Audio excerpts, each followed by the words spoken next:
देवों के देव महादेव के एपिसोड में भावनाओं, सीख और शादी की तैयारियों का अद्भुत संगम दिखाया गया है। जहां एक तरफ रावण अपने अहंकार में उलझा है, वहीं कैलाश पर अशोक सुंदरी की विदाई की तैयारी दिलों को छू जाती है। इस एपिसोड में महादेव न केवल अपनी बेटी को वैवाहिक जीवन के गहरे सूत्र सिखाते हैं, बल्कि ऋषि वशिष्ठ के आश्रम में चमत्कार कर भव्य विवाह की राह भी आसान बना देते हैं।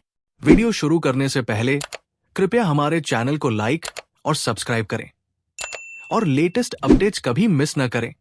इसके लिए बेल आइकन दबाना न भूलें।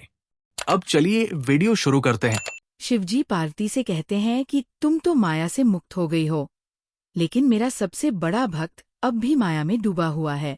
उसका अहंकार उसे और गहराई में खींच रहा है।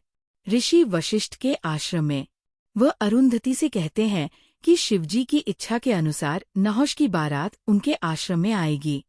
अरुंधति चिंतित होती हैं कि राजा आयु और उनकी प्रजा रजसी ठाठबाट के आदी हैं। ऐसे में आश्रम में वैसा प्रबंध कैसे होगा? ऋषि वशिष्ठ आश्वासन देते हैं कि शिवजी की कृपा से सब ठीक होगा। मीना को वस्त्र और आभूषणों की चिंता सताती है। वह पार्वती से कहती है कि ये सब तो महल से लाना पड़ेगा, लेकिन पार्वती उन्हें आश्वस्त करती है कि शिवजी ने अवश्य कुछ व्यवस्था की होगी। नंदी को हल्दी की रस्म याद आती है। मीना उसे टोकती है कि उस समय तुम दूल्हे की ओर से थे, अब तुम कन्या पक्ष के हो और यहाँ हल्दी चाहिए न कि भस्म। पार्वती नंदी को आदेश देती है कि वह आयु के महल से हल्दी ले आए।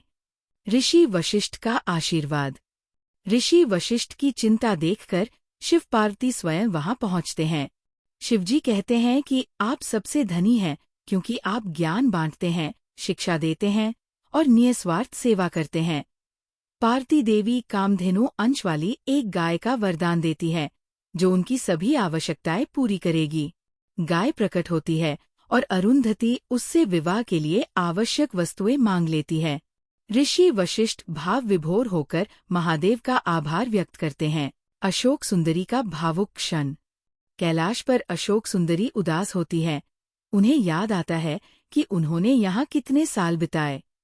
पार्वती उन्हें समझाती है कि हल्दी की रस्म बेटी के मायके से विदा होने का संकेत है, लेकिन इसका अर्थ ये नहीं कि वह माता पिता के दिल से दूर हो जाती है। शिवजी भी उन्हें दिलासा देते हैं कि संतान चाहे कहीं भी चली जाए, माता पिता के दिल से कभी दूर नहीं होती। कार्तिकेय भी वहां आते हैं और शिवजी अशोक सुंदरी को विवाह का महत्व समझाते हैं। पति पत्नी दोनों की जिम्मेदारी होती है कि विवाह को निभाए। इसके लिए हर दिन एक दूसरे के साथ तालमेल और समर्पण चाहिए। ये सिर्फ व्यक्तिगत नहीं बल्कि सामाजिक जिम्मेदारी भी है। धैर्य, संतोष, दान और क्षमा, ये 4 गुण विवाह को सफल और सुखी बनाते हैं। अशोक सुंदरी वचन देती है कि वह इन्हें जीवन भर याद रखेंगी। गणेश मजाक में कहते हैं कि अगर वो भूल जाएंगी तो वह माँ के बनाए मोदक लेकर उन्हें याद दिलाने आएंगे। अशोक सुंदरी छेड़ते हुए कहती है कि क्या वे मोदक मेरे पास पहुँचेंगे या रास्ते में ही खत्म हो जाएंगे? इस पर सब हंस पड़ते हैं और वातावरण हल्का फुल्का हो जाता है।